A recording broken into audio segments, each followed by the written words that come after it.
next year will be our 100th year, and we have the oldest program statewide. And this is our brand new tree logo that we've developed. And so we're just getting started on that. So let me get into the program. Ken, I need to know. Ken, I need to know how to go forward.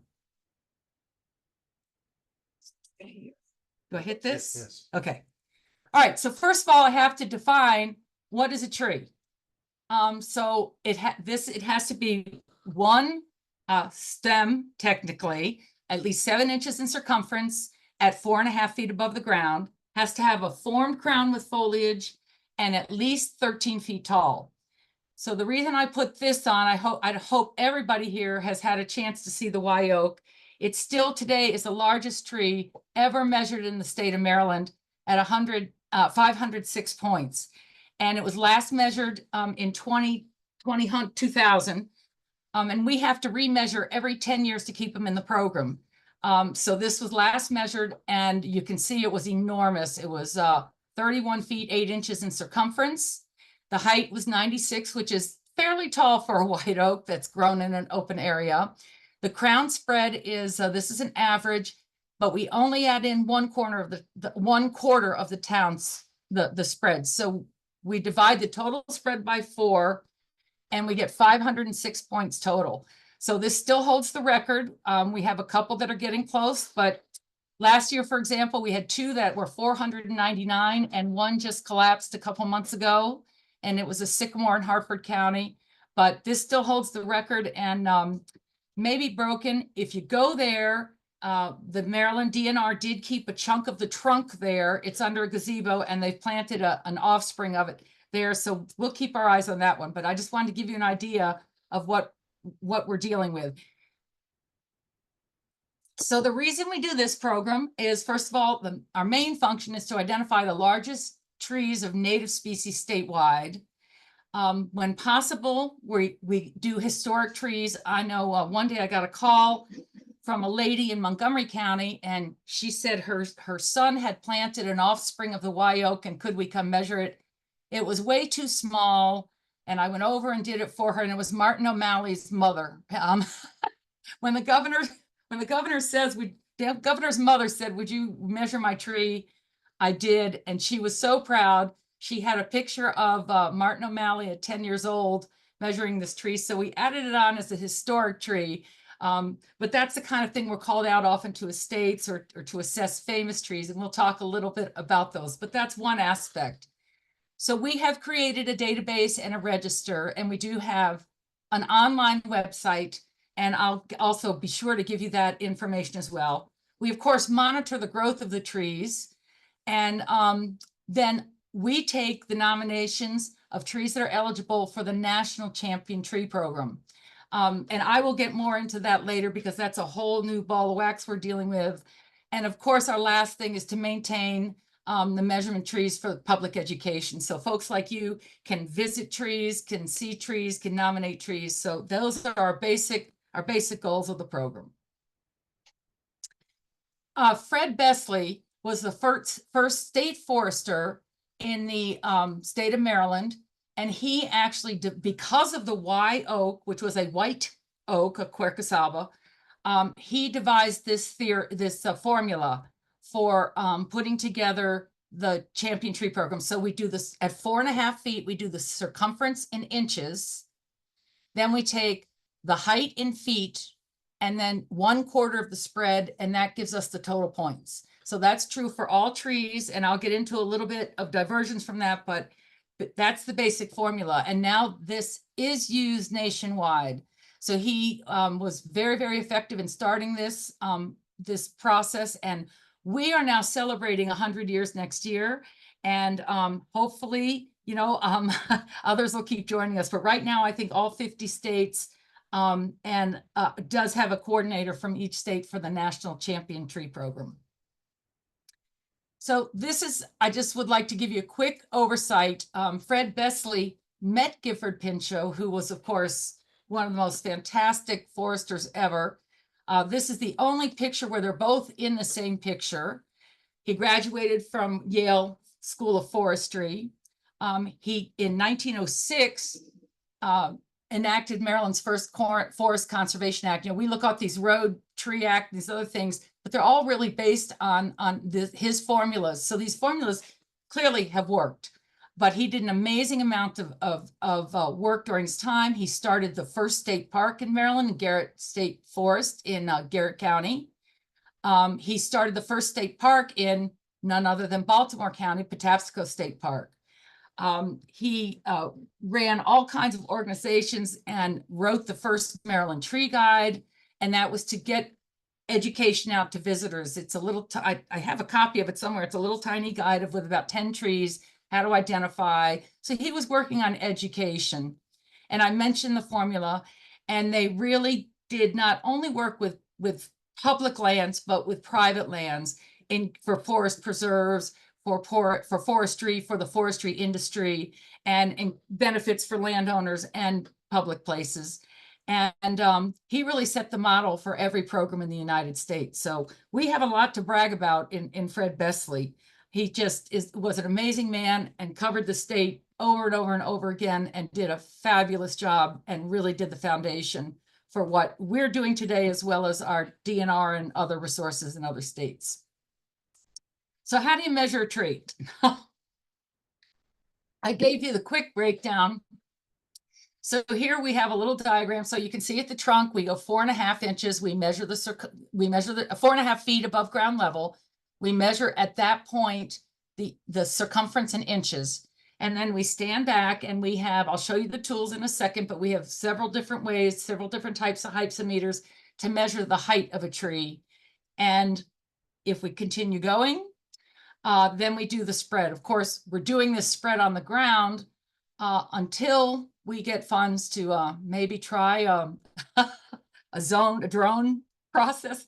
We haven't tried that yet. We have one person who has a pilot license to do that, but we're working on that. That costs a lot more money than we have. But here's the formula again at the bottom, but at least these slides give you an average or a basic way to look at what we are doing. So it's very basic equipment. Of course, a tape measure comes in handy, and we are using straight inches. We're not using caliber inches. We're using a straight, 12 inches to the foot. We use a clinometer or a hypsometer. I have a Forestry Pro, which is a laser to get the height. We record the GPS location, and of course, we take pictures of it. So when you go online, you can see I think most of the trees have pictures now. When we first started the current website, we didn't have pictures available. It was a brand new thing. And of course, as soon as they came on, we went like crazy and added pictures. So very basic tools to get started. This is where we get into some of nature's troubles. Trees don't go straight flat on the ground. These policies are always kind of ebbing and flowing. So for example, what we do on the Maryland level, most states and the National Tree Program, if there's a double pith system, for example, the tree on the right, you can see we've drawn 2 lines. We really are not crazy about entering that tree because it's an unnatural growth. That tree has had double the growth. We are working with the National Tree Program right now to say, hey, could we include significant trees that have a double trunk? But noted, even on the Maryland one, we don't separate them out, but if you go down the list and look at the whole tree, it'll say whether it's a multi-stem tree or not. So when you're comparing the same thing, you want to be comparing apples to apples and oranges and oranges. And this is being worked on all the time. If a tree is on a slope, for example, like on the bottom left picture, we will do a low side measurement at 4.5 on the upper side and 4.5 on the lower side, and we do the median of that. So we do it, in the middle, and it's trying to be as equal and as fair to every tree as possible. Now, in number 5, where you see across the top, if it's a split trunk, for example, that's below 4.5 feet, we measure 4.5 feet above ground on the largest of the 2 trunks. Unless the species, it naturally occurs that it normally splits below 4.5 feet, like a dogwood often does, or there are other trees that are known to split that way, but we try and do it the same way all the time. We don't want to be measuring air. We really want to be measuring the tree and not the air in between. So you kind of have to stand back sometimes and figure all this out. The height, again, would be on the tree in the bottom left would be from the lowest point to the tallest point, which is allowed. But you really want to get as close to an average as you can on that. And that includes the sycamore that we're going to be, that somebody mentioned in Dickerson, and I'll explain that when we get there. Speaking of which, here's the tree. This is Maryland's largest known tree. It is publicly accessible, which is wonderful. It's on a slight hillside. You can see the gentleman, Vince, in the back, and he is on the, he's standing at the base of the tree. So 4.5 feet above that would be the high point. And below on the bottom where the white little bag is, we'd be at 4.5 feet there, and we would split the difference. The bottom circumference on that tree is over 30 feet in circumference. That's enormous. And if you can see that the trunk itself on average is 27 feet 2 inches, 326 just in the circumference alone. Now this is the largest tree in Maryland that's alive right now. It's still not up to the 508, but I do want to point out that we measure any tree or add any tree to the database that's 300 points or more. So this one, of course, is well over that. It's really exciting. If it stays there, it's on a floodplain. You cannot get to it if the Potomac River is full of water. The Sugarloaf Conservancy wanted to build a bridge to it, and the county denied it because they thought it was going to interrupt too much of the natural wildlife. It is in between the C&O Canal and the Potomac River. So we hope it keeps standing. It's very accessible, and I encourage you to go see it. It is about maybe 3/4 of a mile walk in each way, but it's a magnificent tree to see. So this is our largest right now. And it is not, if you notice it, it's not a national champion. So the national champion is larger than this one, but this is Maryland's largest. I put this tree in. It's one of my personal favorites. It's a shagbark hickory, and you can see the bark. The picture on the left has that peeling kind of bark. It's 320 points, and this is the national champion.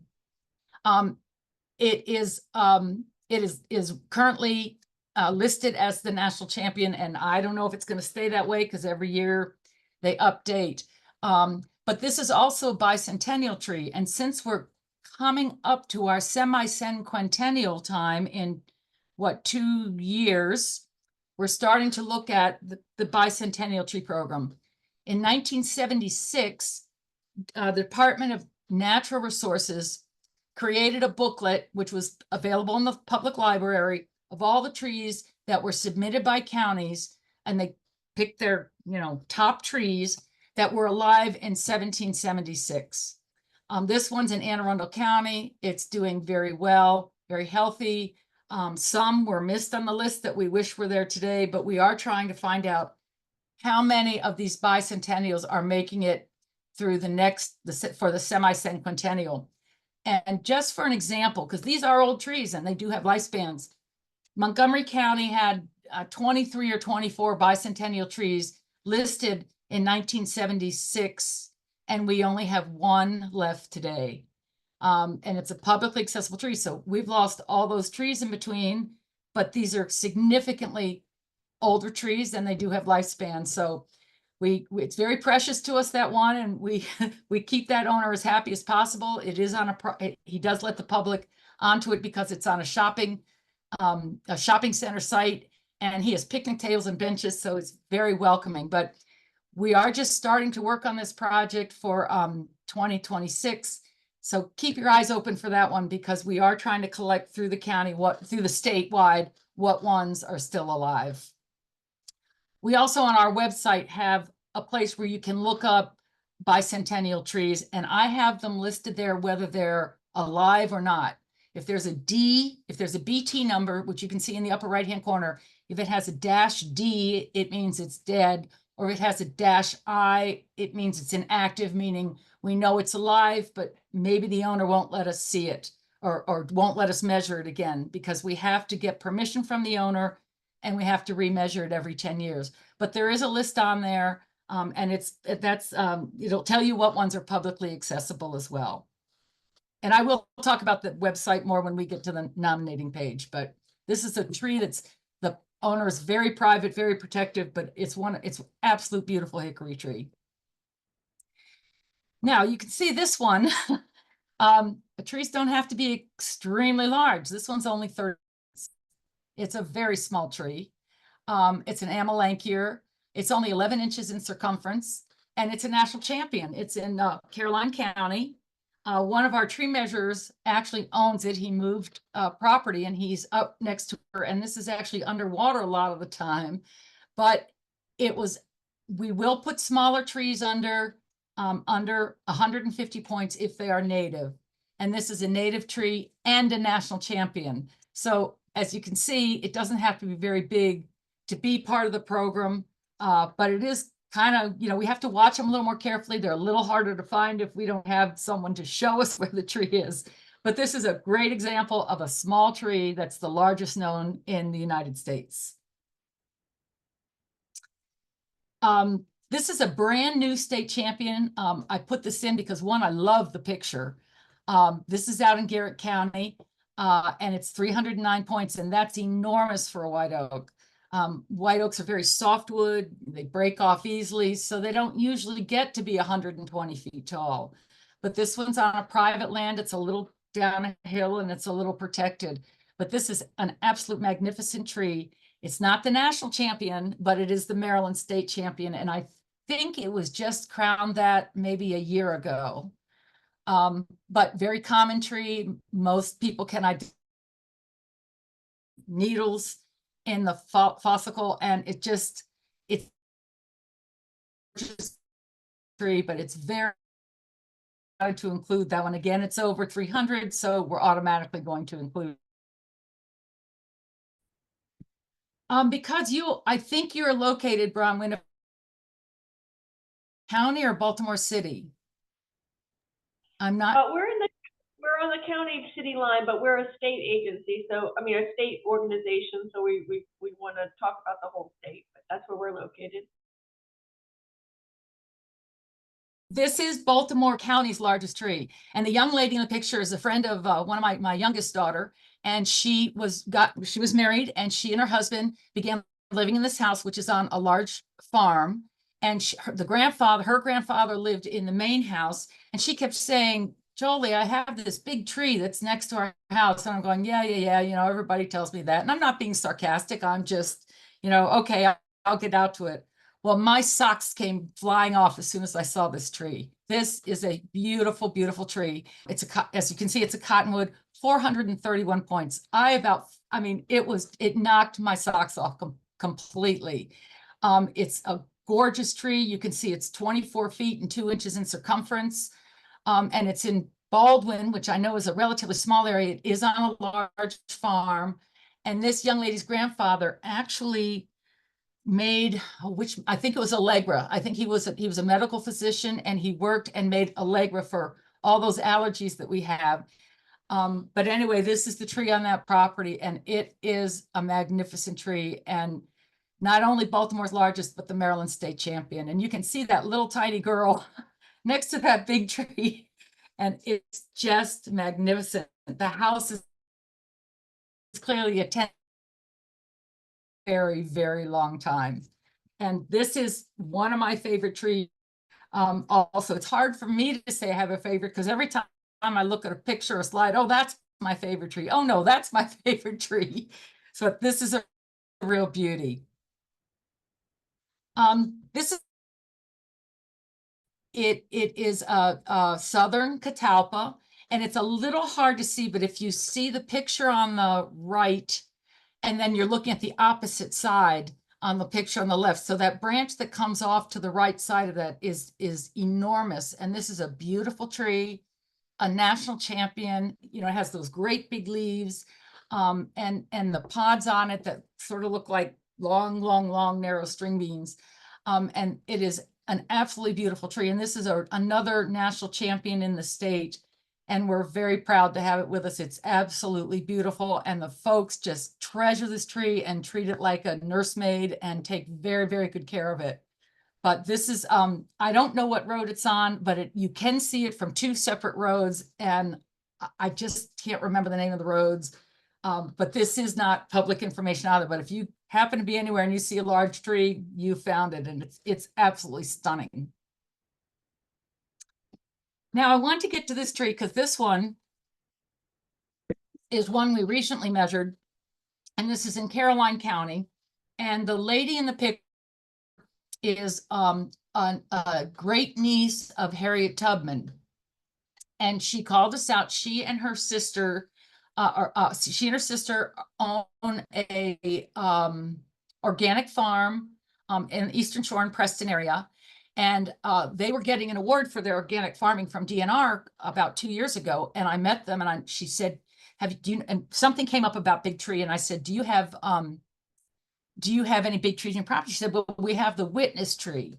And I said, what? And so we talked for a while, and we finally went out and saw this tree and measured it.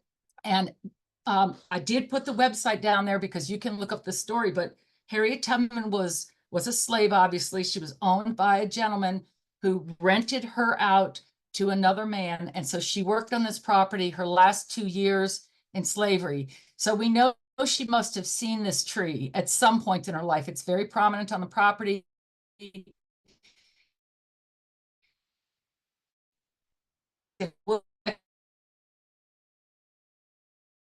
University College Towson. I don't know what the second name. And the students there visited the tree and said, let's call it the witness tree. And this is the farm she left to start some of her Underground Railroad activities. It did go to water within a couple of miles. And the whole history of this is on the website that's at the bottom. But this tree is obviously over 300 points, but we would want it in anyway because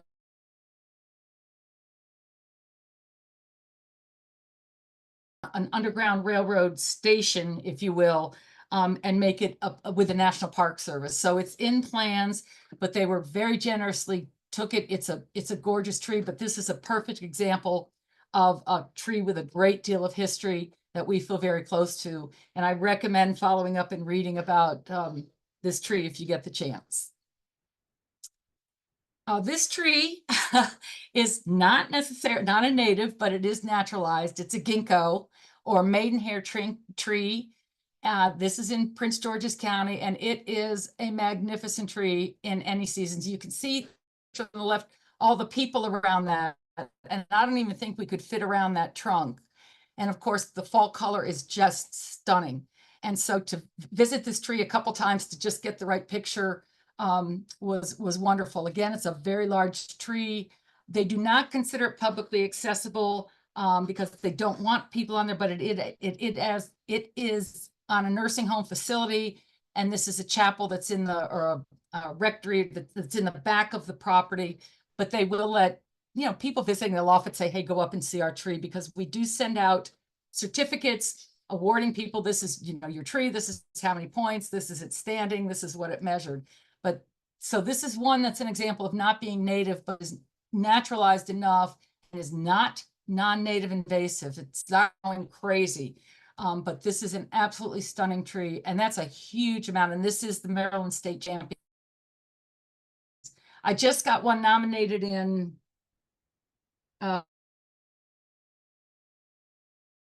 week, and they said it's the biggest one they've ever seen. So there's always that possibility. That would knock my socks off too.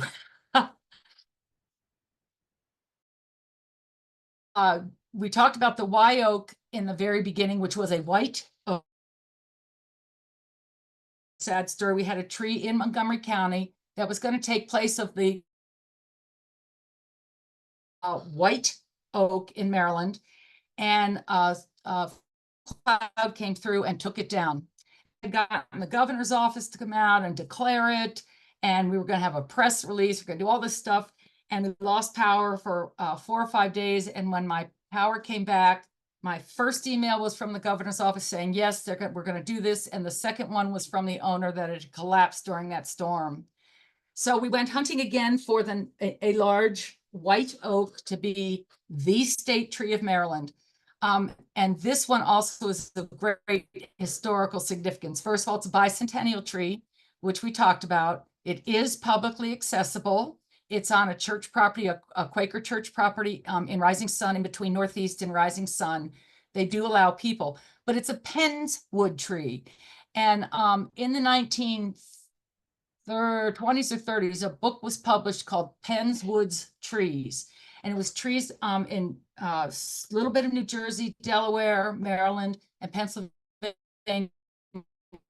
that were part of the William Penn's woods when he came over into the United States. And this is what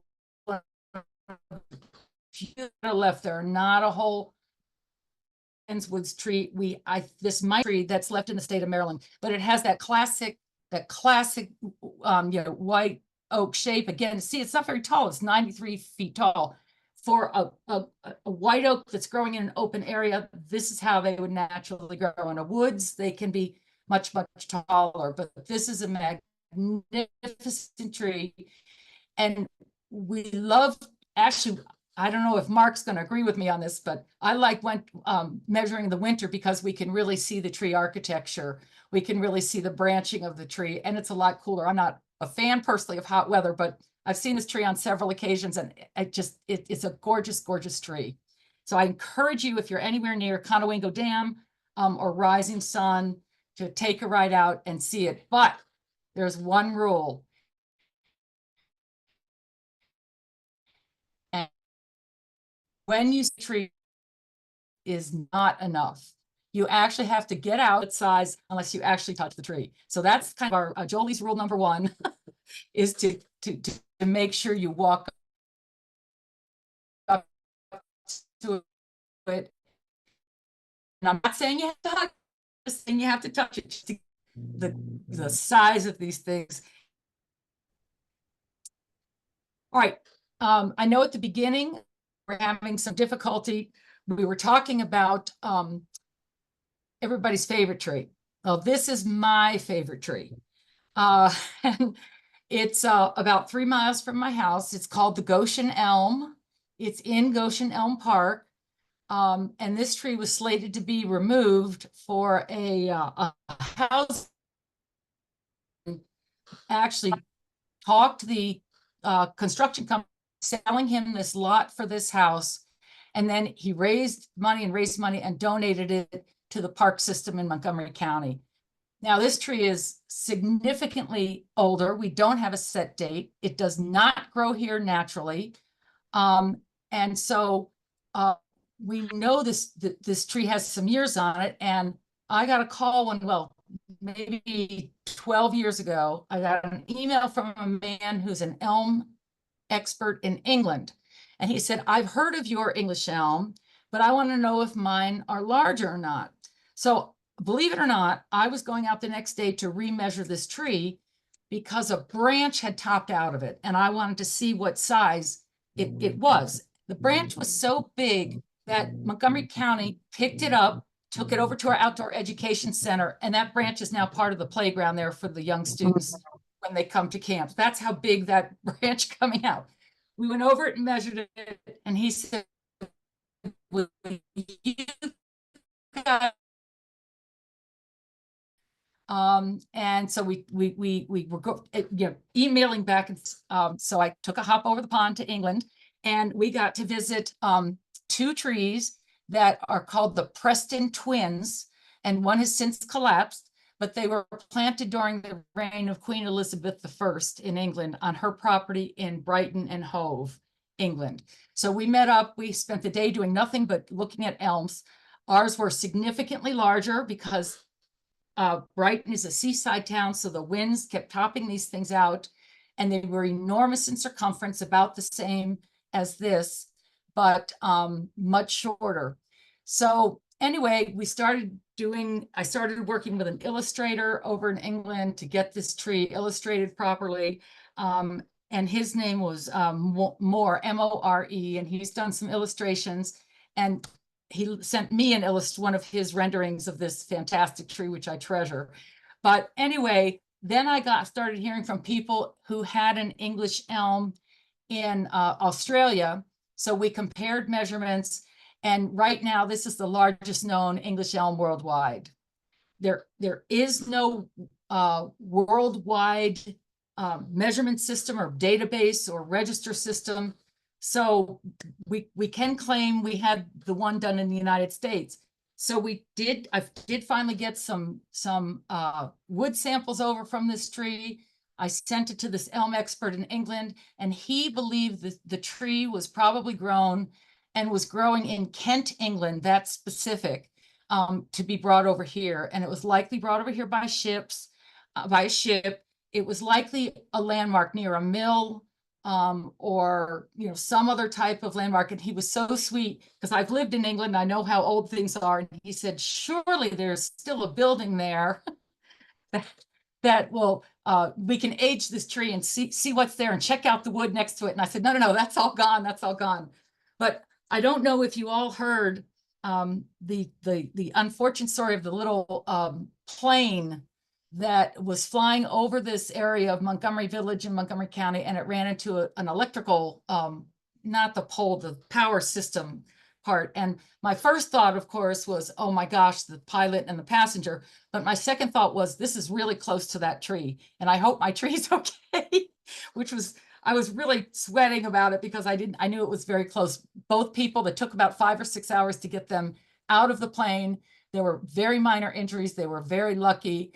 And this tree was not hurt all at the same time, but it is coveted in Montgomery County. Our Pepco, which is our power company, even came in and moved the power lines to the other side of the road on Goshen Road to give this tree a little more protection and a little more room. So this is actually my personal favorite tree. It's the one I go to time and time again. And I mean, at 431, it's an enormous tree. So I wanted to give you a highlight of some examples. I'm not going to go into each individual tree, but these are people who work with us and measure with us. And we have a grand time with, as I said, we go statewide. Some forestry boards will do their own. Some we link up because we have such great time. So I just wanted to give you a little sampling of all us folks who are out there doing this. So what I really wanted to get is, we need your help in locating trees. Now, I'm not a hunter. I told you Mark is a hunter. Mark Lipnick is a hunter. He will go out, and they will go and I mean, if I see one, of course I'm going to nominate it, but I just am doing the measuring when I get the information. If you really want to start looking, the best place to start are graveyards. Graveyards are protected. They tend to keep the trees there. So that's a great place if you want to start actually hunting. Anybody can nominate a tree. You don't have to own it. And it could be on public land or private land. Once we become aware of a tree, it's our job to reach out to the homeowner and say, will you allow us to come onto your land and get permission to go out and measure your tree? Most people say yes. We've only had 1 or 2 say, I'm really not interested. And this can be done on our website, which is the, oh gosh, I haven't changed the website. It's now well, this is the email. But what you want to do is, you have a nomination form and a permission form. These can be downloaded or filled in and sent to us electronically. And those nominations come directly to me and to John Bennett, who is in Pennsylvania now, but continues to work on the program. So anyone is welcome to nominate a tree. You don't have to live here. You don't have to own it, but we welcome nominations. That's how we find out about trees. So I welcome them being sent in, and I get them directly. So if you're on this program and you want to send in a tree, just say, hey, I heard you on this program, and it kind of will ring my memory. So this is a really easy way. We're trying to make it as easy as possible to get these documents out to folks. So I want to talk a quick minute about the National Champion Tree Program. All the trees in this picture, there are 7 here. They're all national champions within Maryland. The American Forest started the Champion Tree Program many years ago, and they didn't want to continue doing it, but they owned the rights to it. So we all jumped through hoops as to what was going to happen with the National Tree Program. I'm actually the state coordinator for the state of Maryland and for the District of Columbia, because they've never had a champion tree program in DC. So the University of Tennessee picked it up and is now running this program. They're just getting started. People are sending in the information. They're getting the database back up. They originally thought they'd have it out by this fall, but I think it's going to be January or February. I just learned last week. There's so much information to compile and to verify. So nominations are sent into them, and then they send it out to the state coordinator. So I would get a list of ones sent for that year and send somebody out or go myself and, measure the trees and get it back to the National Champion Tree Program. So they are not taking nominations right now, but when their updated list comes out, they will again be taking nominations. So sometimes I'll just see that it could be a national champion and I send it in. Sometimes people send it in without ever contacting the state of Maryland. And that's okay too. So that's kind of a backward doorway that we've learned about some trees, but we have gotten them away. So again, anybody can do that. It's a wonderful program. I really feel enthusiastic about it because they really, really are putting in the backing behind doing this program with full-time people, full-time measures, and just getting this program going on the ground. So I'm very excited about it to go forward. Oh, okay. So that was my last slide. So I would be more than glad to entertain or answer any questions and talk about any trees that you know of or have questions about, or any questions you have. Okay, Joli, thank you so much. This was wonderful. If you could just stop share now. My husband's back here. All right, and I still, Here. Yeah, and I have your, I have it. There you go. You put your video on because there was a little bit of glitch going on, so I just turned that off to help with the bandwidth there. But thank you. That was great. I'm so glad that we made it through all those technical issues, because I just had a fabulous time looking at all those trees with you. We do have some questions here. Sure. One thing is to be sure to measure if you visit the website, it's the Maryland mdbigtrees.org. And if you go down to tree listings, and then you can sort and filter, so you can get all the trees in Baltimore County, all the trees that are 300 points or more, all the trees that are 100 points and less. So they will list which ones are publicly accessible and which ones are not. But I'm glad to answer any questions. Well, Richard asks that he's been to Brick Meeting House in Cecil County photographing the church, but he can't remember seeing the Pinswood tree there. Is it close by? Yes, it's behind it. So it's in between the elementary school that's there, but it's much closer to the meeting house. The graveyard's in the front, then there's the meeting house, and it's a little like circular driveway, and it's along that circular driveway. So I would say it's north of the meeting house, the Brick Meeting House. The coordinates for each publicly accessible tree are listed on the website. So if you pick those up and plug them into Google Maps, it'll take you to the exact tree location. And if you have any trouble doing that, again, you can write to me by writing, I want to find this tree, tell me where it is, or I can send you a map of where it is. So yes, but it is there. It's closer, much closer to the meeting house, but it's the opposite side of the cemetery of the actual church itself.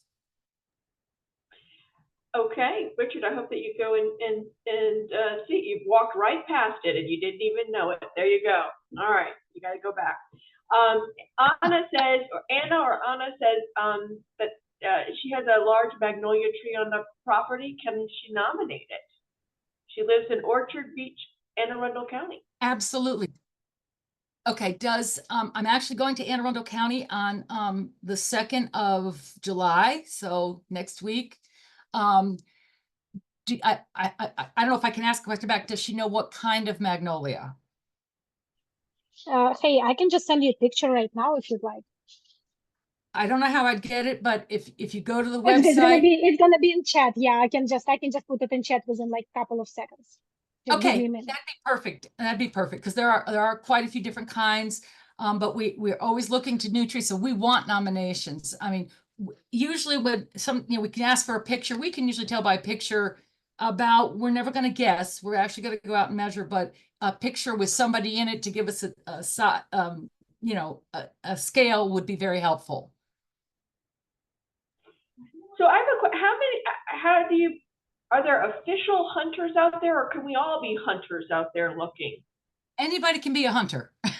We welcome people like, Mark's a true hunter. I am not.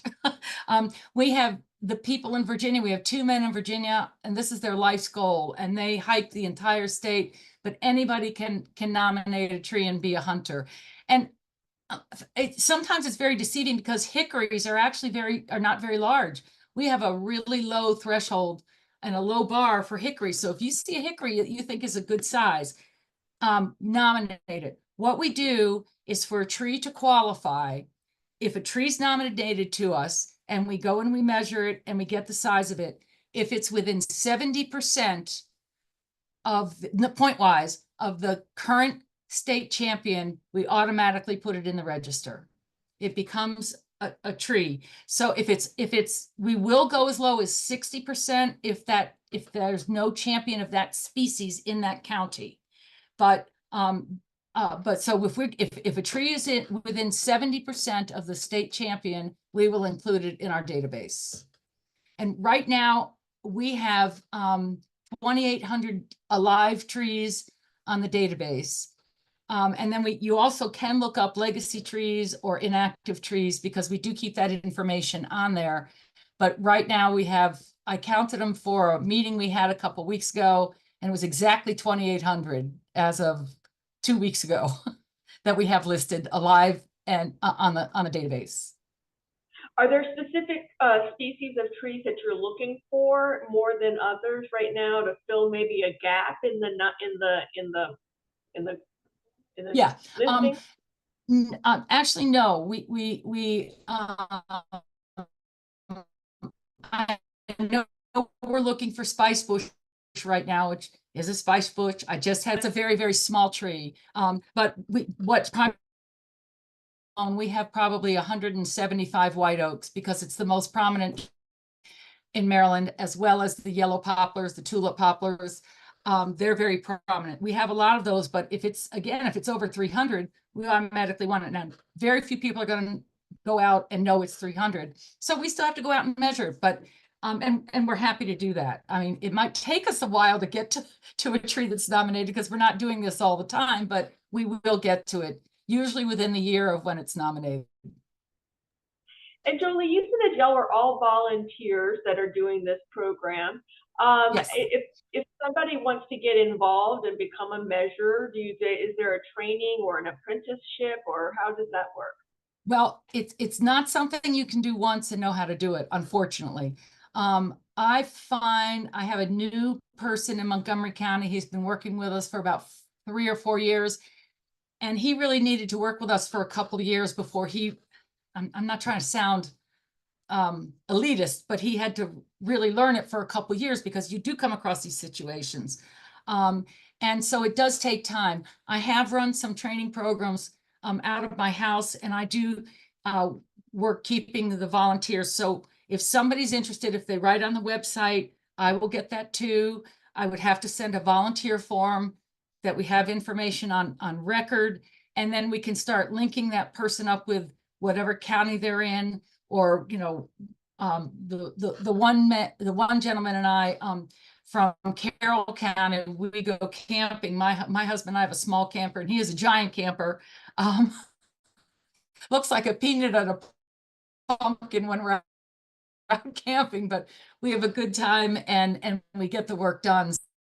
We do have people who join us, but it does take some time. Really, on about $3,000 a year is about all the funds we have, and that we can get mileage. It's a work of love, and I mean, we just started getting reimbursement. I've been doing this for over 20 years, and we just started about 4 years ago being able to get reimbursement by mileage. So it started out as a hobby. I was still working, at the time. And so But if you have a day, or you have a little time that you can give and you're willing to put in a couple of days to work with different people, we can link people up because we're always looking for more people, especially in those counties where Anne Arundel's a great example. They don't want to do the measuring of trees. They don't have the time or whatever. So they actually contribute to the program. So we will go out and cover the Anne Arundel County trees. And that's just one example. There are all kinds of situations. We have some where the forestry boards, I don't have to touch Baltimore County or Baltimore City, although I love those people and we love working together. But it's something where we have such great participation. So we're more of those outlying, but we've got great people in Garrett and great people on the Eastern Shore. So it's kind of a mismatch, but we're building it up. I mean, just about every time I go out, someone says, hey, I might be interested in joining you. And the next time I'm going that way, I keep a list and I call them and say, can you join us? But it's not something you can do overnight. If you really want to get technical, there's American Forest still has, and I think the National Big Tree Program is going to be moving over. There is a measuring guide that is extremely detailed. And more than people in most states are willing to do. It's a good system, but we tend to round up or down just a tiny bit where they want to be a little more exacting. But we can't quite take it to that detail because it's just otherwise it's overwhelming. And even American Forest was talking about having to remeasure every 5 years, and there's instead of 10, and we just all bulk because we can't keep up with these thousands of trees. So, but I encourage people. I don't want to turn anybody off because we have had some great people. I mean, Mark came along a couple of years ago and went out with us and went out with other people. And I mean, he does a fabulous job. So we're really pleased to be able to work with people like him who are relatively new and really care about the program. Well, that's wonderful. Are there any other questions for Joli this evening? I know that folks, you put your email in there and we can get in touch with you from the website that I put up there. So you're very accessible to folks Yes. who might have questions or want to get involved in another way. Anna, you have your hand up. Go ahead. Thank you. I just wanted to ask if you can just take a look at the tree. I just posted a picture in the chat. I don't know how to do that. So she sent a picture. Was this It's the in the magnolia? chat, yeah. Oh, it's in the You chat. sent the picture in the chat box. I don't know how to do that. It's the only one there, so it's gonna be easy to see. Okay, Ken's coming over to look. Cool, thank you. Sure, I'm trying. Okay, is that a double trunk tree? Does it have more than one trunk? No, that's a single trunk, and then it just like goes. You said it's are you the magnolia lady? Yes. Yeah, okay. It looks like to me it's probably a southern magnolia. I don't have a really great picture of it, but it looks really small to me. I don't mean to insult you. We can. Oh, What I would encourage you to do again, if you go on the website and you go to tree listings and do the drop down and put in there magnolia, and all the magnolias will come up. But oh, thank so you. you can compare statewide all the ones that are out there. If you wish to nominate it, and I'm more than willing to have you do that, take a circumference measurement at 4.5 feet above the ground and send me what that comes out to be. Because I hate to judge by a picture, but I'll be glad to take a look at a picture. And I can see you have some things in there, like the fence probably is what, 4 or 5 feet tall. So Yes, you're ma'am. right there. So why don't you, if you don't mind taking the time to do a circumference, measure it and send it along and just fill out what county you're in and the way to contact you, an email address and or phone number, and then I can look at it and get back to you with Yes, much more specific details. Will do. Thank you. Okay, you're welcome. I hope it works. All right. Any other questions this evening? All right. Thank you so much, Joli and Ken, for making this happen. I'm so glad we were able to get through the technical issues because this was just a wonderful amount of information. There's no debate about it. This was great. And I threw that in just as a pun for what's going on this evening. But I thank you all for joining us this evening and sticking with us. It was great, and I hope that we'll see you again for our next Must Learn Thursday, where we're learning about one of the most endangered fish in Maryland. So I hope that you'll join in for that, and be on the lookout for those champion trees. The more eyes that we have out there looking, the more, the better, because, you know, Mark and Jolie, they're only a couple of people, so we need to all be out there hunting for the big champion trees, and maybe you can find one, which would be so cool. I know that I'm going to be looking and doing some measurements at 4.5 feet off of the ground. The best place to start. Right. Thank you. Everybody, take care. I was just Go saying ahead. thank you. Oh, thank you, everybody. Stay well, stay curious, and stay outside. And we'll see you soon. Take care, Jolie and Ken. Thank you. Okay, take care. Bye-bye.